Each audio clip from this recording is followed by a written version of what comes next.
Welcome into the PFF NFL Daily. Today, ranking and grading the strengths and weaknesses of the draft by position group. Sam, you wrote an article over at pff.com grading each position group, a little letter grade for all of the groups, so we have an idea of where these strengths and weaknesses are of the draft. Do you want to go through the best ones first, or do you want to just start with quarterback, where you threw a C- out there? Let's start with that, I guess. That's a good starting point.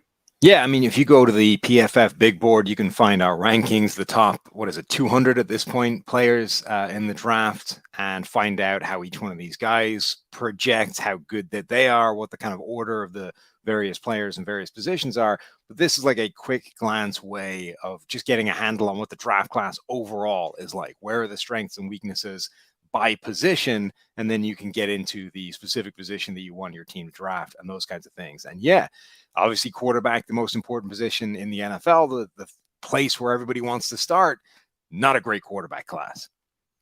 Yeah, because there's just really no sure things. And not that there's ever a sure thing, but there's not even a consensus. There's not even close to a consensus. And even when I think we're leaning toward, it's going to be Kenny Pickett and Malik Willis as the top two quarterbacks off the board, does anybody really feel good about that at this point? So I think it's fair. The quarterback class is all over the place. I do want to go to some of the places of strength, though. You had wide receiver at A-, and then offensive tackle and edge defender both got A's. So if your team is in need of some of those pretty key positions as far as the pass game goes, pretty good draft there, especially the receiving group. For the third straight year, we're talking about an A type of group that's coming into the NFL. Yeah, I think those are the three areas of strength in this draft class. You're right. Wide receiver, that seems to be something that's just not going away, right? The trend of college offenses, the way the game is played at that level, we're just seeing this endless sequence of wide receivers come into the NFL and be very good. And depth is there. Elite talent is there. Like anything you want from that wide receiver group is there for, as you said, not just the second or third year in a row. We are seeing this happen time after time after time. I think edge rusher, it's a very good class as well. And then offensive tackle is not one that always happens. A lot of the times that's a position where we don't see a ton of strength. And it took a few years of PFF college grading for us to really see a strong offensive tackle class. And then all of a sudden we had that one, a couple of years ago with those 5 first-round tackles, the Andrew Thomas, Mekhi Bectons of the world.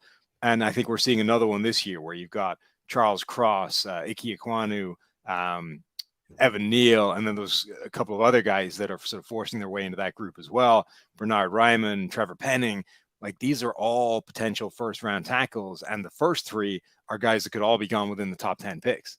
Yeah, offensive line depth in general, I think, has definitely gotten better in recent years. And to your point on receivers, different types, different styles, we keep saying this, do you want route runners or big-bodied receivers or yak type of receivers? Credit to college football for creating a lot of good receivers over the last couple of years. I think in part because of spread offenses. Sometimes you could trace this back to recruiting, right? There's a lot of times players get to choose corner or receiver, receiver or safety, whatever it might be. Maybe in Traylon Burke's case, receiver or tight end, who knows?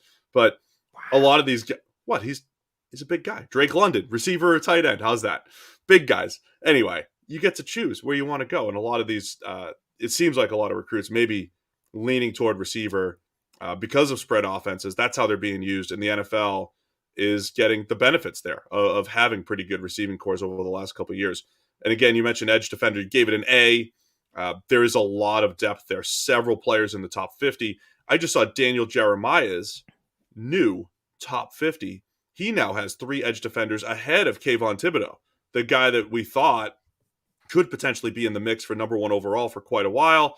He just put Jermaine Johnson of Florida State above him. He's got Trayvon Walker of Georgia above him, and then Aiden Hutchinson above a Kayvon Thibodeau, who in any other year, Thibodeau's probably the top talent off the board. I think that shows what at least the NFL is believing about these edge defenders in this draft class. I mean, look, in this year, Thibodeau was the number 1 guy up until like a month ago. And then all of a sudden we're finding guys to put above him left, right, and center.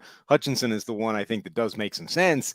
The other 2, I think we're reaching at this point. I understand, there are some things that people don't love about Thibodeau, but his production this past season was basically as good as anybody that wasn't Aiden Hutchinson in terms of pass rushing. So I think we're reaching the stage now where we're heading in the wrong direction on him. We're overcorrecting to what may have been may have been a necessary move in terms of moving him behind Aiden Hutchinson, but now we're like swinging way too far in the opposite direction. But you're right. There's a ton of edge rushers, like these guys that are supposed to go at the top of the first round. There are guys that are going to be available lower down. And then when you get into the second and third round, there's still an absolute boatload of guys that should be able to come in and contribute and bring significant pass rush and all those kinds of things. Let's go to the other side, because we already mentioned quarterback as a weakness, but there's a few other C's that you gave out as far as position groups go. Running back, tight end, interior defensive line, all getting C's. So, not as great of a position group there. A bunch of other position groups with B's, but this kind of coincides with free agency, right? It's not like there was a great free agency running back market. There wasn't a great free agency interior defensive line market. And then tight end around the NFL, I think it's really been top heavy and kind of depleted. Beyond the top 6 or 7 tight ends, not a lot of great starters around the NFL right now. And again, I don't know how much this is just spread type of trends that are happening in football, but these are positions that have been kind of devalued across all levels at this point. I think tight end certainly is a position where the way the college game is getting played generally is having a knock-on effect to the NFL. Like the proliferation of 11 personnel, 3 wide receivers on the field at all times.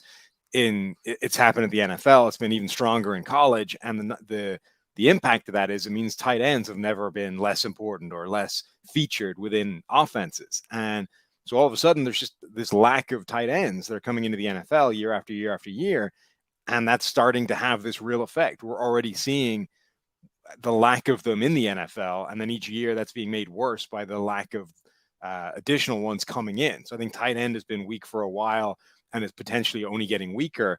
This is now the second or third year in a row where it's been a weak interior defensive line group. I don't think that has the same obvious connection with how the college game is getting played. I think we've just had a weird run where there haven't been this group of superstar interior pass rushers. There's a couple of Georgia guys this year, Devontae Wyatt, Jordan Davis, that are probably going to go in the first round. I don't know if another one will.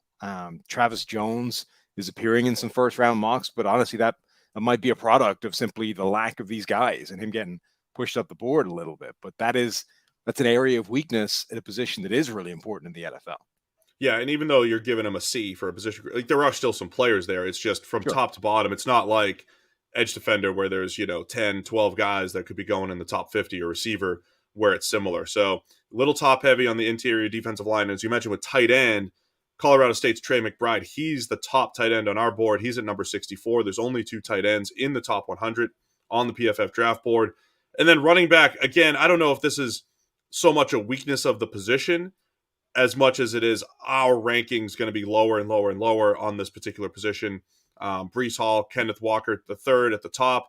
I know you've been trying to hype them up as much as some of the other previous running backs, not to the point where I think you want to take them in the first round, but they at least deserve, similar discussion as recent first round running backs, because they're productive, they're fast, elusive.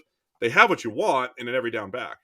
Yeah, but I do think that there's a big gap between those guys and like the rest of the class. And then it feels like we've got a couple of guys at the top and then a drop off. And then there's just a gaggle of running backs like in the middle of this class that are good, not great, which is fine, right? Because of the way we know, or the nature of the running back position, we know that some of these guys are going to go to good teams in good situations and be productive because of it. And they'll look like great players.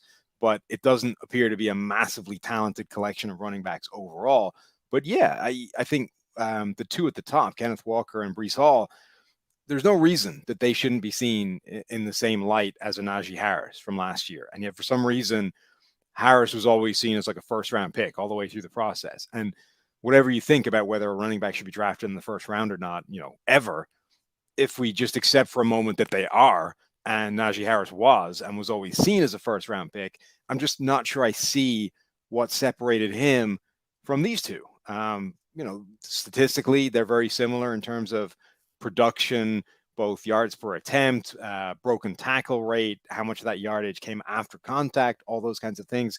PFF grade is very similar.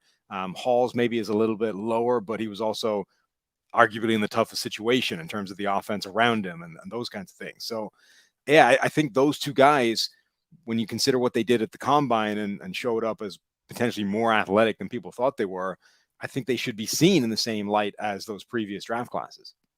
So adding it all up, Sam, for the third year in a row, I'm going to say if you need receivers, not a bad year to double up at that particular position. I think we're starting to see that plethora of receivers, a surplus of receivers around the NFL. The one other thing I want to highlight, kind of B's across the board for the back seven, linebackers, corners, and safeties. Also not a bad draft class as far as depth goes at those particular positions. Just stock up on volume there. Tough positions to project, but much needed in today's NFL. Let us know. What do you think? Where are the strengths of this NFL draft class?